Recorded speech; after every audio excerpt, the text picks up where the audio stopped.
এইরকম একটা বৃদ্ধ চাচা ফজর নামাজ পড়ার পরে চিন্তা করছে 8টার দিকে যেহেতু ভোট, আমি আর অজু নষ্ট করব না, ফজরের অজু দিয়ে 8টার দিকে যাই ভোট দেব। এই চিন্তা করে চাচা 8টার দিকে গেছে ভোট দিতে। যাওয়ার পরে দেখে চাচা 8টার দিকে যাইয়ে দেখে চাচা যাওয়ার আগে আর এক আল্লাহর ওলি এসে তাহাজ্জুদের নামাজ পড়ে দিয়ে গেছে। বোঝা যায় চাচা গেছে ফজরের অজু দিয়ে ভোট দিতে, আল্লাহর ওলি এসে তাহাজ্জুদ পড়ে মারে গেছে। এখন চাচা কিছুক্ষণ পরে মন খারাপ করে চলে যাচ্ছে। কিছু সোনার ছেলেপেলে এসে বলতেছে, চাচা আপনি মন খারাপ করেন না, আপনি বাড়ির যান তো, যে চাষিক নিষেধ করবেন চাষিও যেন না আসে, চাষির ভোটও দেওয়া হয়ে গেছে। শুধু করব না, করবই, জোরে বলেন কর। সুতরাং আজকের আলোচনার সাবজেক্ট হলো পরীক্ষা। জোরে বলেন আলোচনার সাবজেক্ট কি? তার কারণ শোনেন, ওয়াজ শোনার আগে কিন্তু সাবজেক্ট ঠিক করতে হবে। জোরে বলেন কি ঠিক করতে হবে? সারা খুব ভালো পরীক্ষা দিয়েছেন, কিন্তু পরীক্ষার সাবজেক্ট লেখেননি, রোল নম্বরও লেখেননি, পাস না ফেল। তার মানে বোঝা গেল ওয়াজ শুধু শুনলেই হবে না, আগে ওয়াজের বিষয় ঠিক করার দরকার আছে না নাই? বিশ্বনবী করিম সাল্লাল্লাহু আলাইহি ওয়াসাল্লাম সর্বপ্রথম যখন দ্বীনের দাওয়াত দেওয়া শুরু করলেন, সাহাবীরা একের পর এক কালেমা পড়ে পড়ে মুসলমান হওয়া শুরু করলেন। কিন্তু সাহাবীরা কালেমা পড়ার পরে বিপদের মধ্যে পড়েছেন। সন্তান ইসলাম ধর্ম গ্রহণ করার কারণে বাবা সন্তানকে ত্যায্য পুত্র করে বাড়ি থেকে বের করে দিয়েছে। ছোট ভাই ইসলাম ধর্ম গ্রহণ করার কারণে বড় ভাই ছোট ভাইকে গলা ধাক্কা দিয়ে বাড়ি থেকে বের করে দিয়েছে।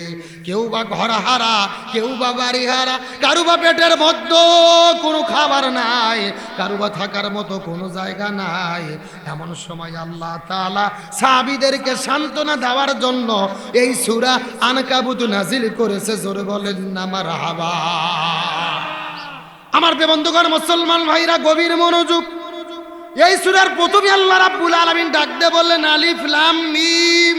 এইগুলো হলো হরফে মুকাত্তাআত, যার অর্থ একমাত্র আল্লাহ ভালো জানে, দুনিয়ার কেউ জানে। আরো জোরে বলেন জানে।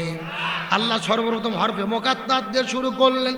2 নম্বর আল্লাহ তাআলা কত চমৎকার করে বললেন, আহাসিবান নাসু আইয়ুতুরাকু আইয়াকুলু আমান্না। মানুষেরা কি মনে করেছে ঈমান এনেছি এই কথা বললেই আমি তাদেরকে ছেড়ে দেব, অথচ আমি আল্লাহ তাআলা তাদের ঈমানের পরীক্ষা গ্রহণ করব না। ওয়ালাকাদ ফাতান্নাল্লাযীনা মিন ক্বাবলিহিম, অথচ ইতিপূর্বে যত নবী রাসূল বিদায় নিয়ে চলে গেছেন আমি আল্লাহ তাদের ঈমানের পরীক্ষা গ্রহণ করেছি। সুতরাং জেনে নাও কিয়ামত পর্যন্ত ঈমানের দাবি যারা করবে আমি আল্লাহ তাদেরকে অবশ্যই অবশ্যই ঈমানের পরীক্ষা গ্রহণ করব। আল্লাহ কি বলেছেন আপনাকে বুঝতে পেরেছেন? আল্লাহ তাআলা বলতেছে মানুষেরা কি মনে করেছে ঈমান এনেছি এই কথা বললেই আমি তাদের ছেড়ে দেব, অথচ আমি আল্লাহ তাআলা তাদের ঈমানের পরীক্ষা গ্রহণ করব না। ওয়ালাকাদ ফাতান্নাল্লাযীনা মিন ক্বাবলিহিম, অথচ ইতিপূর্বে যত নবী রাসূল পৃথিবী থেকে বিদায় নিয়ে চলে গেছে আমি আল্লাহ তাআলা তাদের ঈমানের পরীক্ষা গ্রহণ করেছি। সুতরাং যদি কেউ ঈমানের দাবি করে আমি আল্লাহ অবশ্যই তাদেরকে ঈমানের পরীক্ষা গ্রহণ শুধু করব না, করবই। জোরে বলেন কর। আমার বন্ধুগণ, মুসলমান ভাইরা গভীর মনোযোগ। মাত্র কয়েক মিনিটের মধ্যে একটা মেসেজ দেওয়ার পরে আপনাদের মধ্য থেকে বিদায় নিয়ে চলে যাওয়ার চেষ্টা করব। ডানে যারা আছেন কথা বলবেন, বামে যারা আছেন কথা বলবেন, মঞ্চে যারা আছেন তারাও কথা বলবেন। সবাই মিলে চিৎকার করে একসঙ্গে বলেন তো দেখি আজকের আলোচনার বিষয় কি? আরো জোরে, জোর হলো না? এ বগুড়ার মুসলমান, কথাগুলো সুন্দর করে বোঝার চেষ্টা করবেন। ঈমানের পরীক্ষা কাকে বলে, আর ঈমানের পরীক্ষা দিতে গেলে আল্লাহ কেমনে সাহায্য করবে, এই বিষয়টা বুঝাইয়া আপনাদের মধ্য থেকে বিদায় নিয়ে চলে যাওয়ার চেষ্টা করব। এখন আমি আপনাদেরকে জিজ্ঞাসা করি, বলেন তো দেখি এ বগুড়ার মুসলমান, মুসলমানদের জাতির পিতার নাম কি? যারা বলতেছেন এরা কারা? এদের অন্য কেউ আছে নাকি? লক্ষণ তো ভালো না। চিৎকার করে বলেন মুসলমানদের জাতির পিতার নাম কি? কে বলেছেন?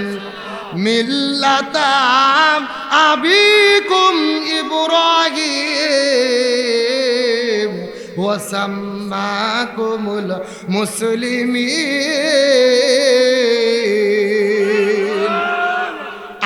ডাকতে বলেন, হে পৃথিবীর মুসলমানেরা, মুসলমানদের জাতির পিতার নাম হলো হযরত ইব্রাহিম আলাইহিস সালাম, আর আমি তার মাধ্যমে তোমাদের নাম রেখেছি মুসলমান। কথাগুলো সুন্দর করে বোঝার চেষ্টা করবেন। আমাদের জাতির পিতা ইব্রাহিম আলাইহিস সালাম ইমানের কথা বলার কারণে, ইমানের দাওয়াত দেওয়ার কারণে ওই নমরুদ ইব্রাহিম নবীকে আগুনের মধ্যে ফেলে দিলেন। এক নয়, দুই নয়, 40 দিন পর্যন্ত হযরত ইব্রাহিম আলাইহিস সালাম ওই নমরুদের অগ্নিকুণ্ডের মধ্যে ছিল। এখন আমি আপনাদেরকে জিজ্ঞাসা করি, বলেন তো আমাদের জাতির পিতা ইব্রাহিম আলাইহিস সালাম 40 দিন পর্যন্ত অগ্নিকুণ্ডের মধ্যে ছিল, ইব্রাহিম নবী কি চোর ছিল, ডাকাত ছিল, নারী ধর্ষণ করেছিল? তাহলে কিসের জন্য তাকে অগ্নিকুণ্ডের মধ্যে আটকায় রাখা হলো?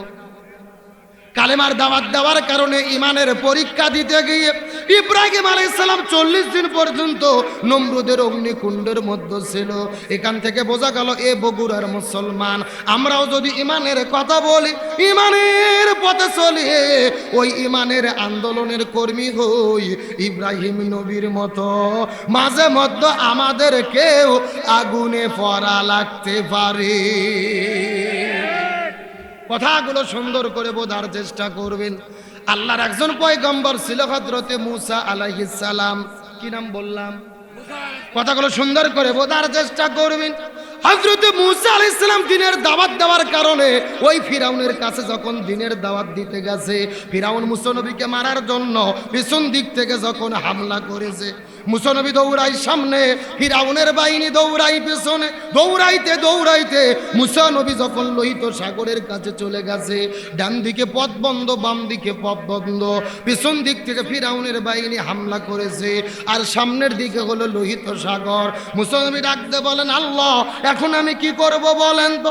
আল্লাহ ডাকতে বলে, মুসা রে, তোমার কোনো টেনশনও করা লাগবে না, তোমার হাতের মধ্যে যেই লাঠি রয়েছে ওই লাঠিটা বিসমিল্লাহ বলার পরে ওই সাগরের মধ্যে ফেলে দাও, আমি আল্লাহ তাআলা তোমার জন্য 12টা রাস্তা বানায়া দেব।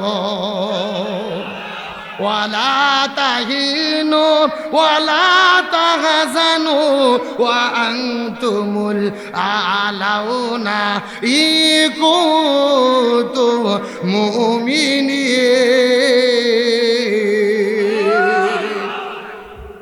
আল্লাহ তাআলা ডাকতে বলেন, ইমানদারদের জন্য কোনো ভয় নাই, তাদেরকে হেফাজত করবে কে? এ বগুড়ার মুসলমান গভীর মনোযোগ।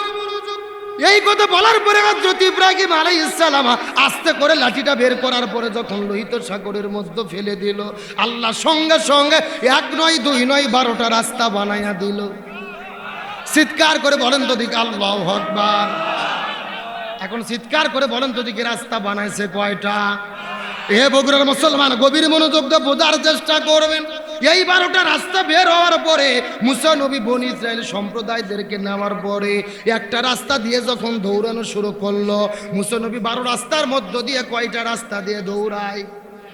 কথাগুলো সুন্দর করে বোঝার চেষ্টা করবেন। আমি আপনাদের জিজ্ঞাসা করি, বলেন তো ফিরাউন মুসা নবীর কয়টা রাস্তা বন্ধ করেছে? একটা। জোরে বলেন কয়টা?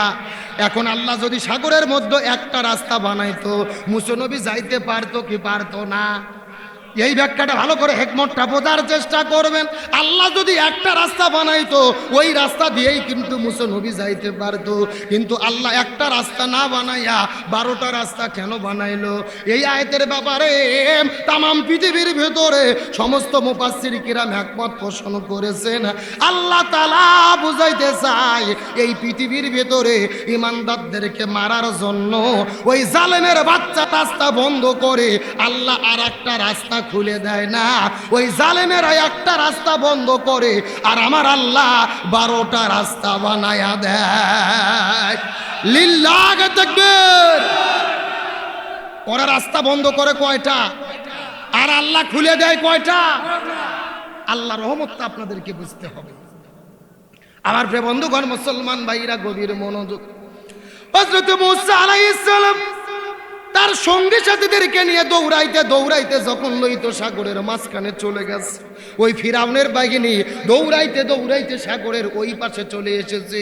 ফিরাউন মনে মনে চিন্তা করে, মুসা নবীজি যেহেতু পার হয়ে চলে যাচ্ছে, আমরাও যেতে পারবো। আর আল্লাহ শুধু মনে মনে বলতিছে আয়। মার হবে জাগা মতো, মার হবে, এ শূন্যস্থান পূরণ করে, মার হবে, মার হবে। আয় কে বলতেছে? আমার প্রিয় বন্ধুগণ মুসলমান ভাইরা গভীর মনোযোগ। এই কথা বলার পরে ফিরাউন যখন আস্তে করে লোহিত সাগরের ভেতরে ওই রাস্তা দিয়ে যখন যাওয়া শুরু করেছে, মুসা নবী দৌড়াইতে দৌড়াইতে ওই সাগরটা পার হয়ে যখন ওই পারে চলে গেছে, ফিরাউন যখন ওই লোহিত সাগরের মাঝখানে চলে গেছে, আল্লাহ তাআলা ডাক দে বলে, এ সাগরের পানিরে আর বসে থাকা যাবে না। এই ফিরাউন ছিল তরমুজের ক্ষেতের কর্মচারী। কিসের ক্ষেতের কর্মচারী? এই ফিরাউন ছিল তরমুজের ক্ষেতের কর্মচারী। সেখান থেকে গোরস্থানের দারোয়ান, সেখান থেকে 2 নম্বর নির্বাচন করে হয়েছে প্রধানমন্ত্রী।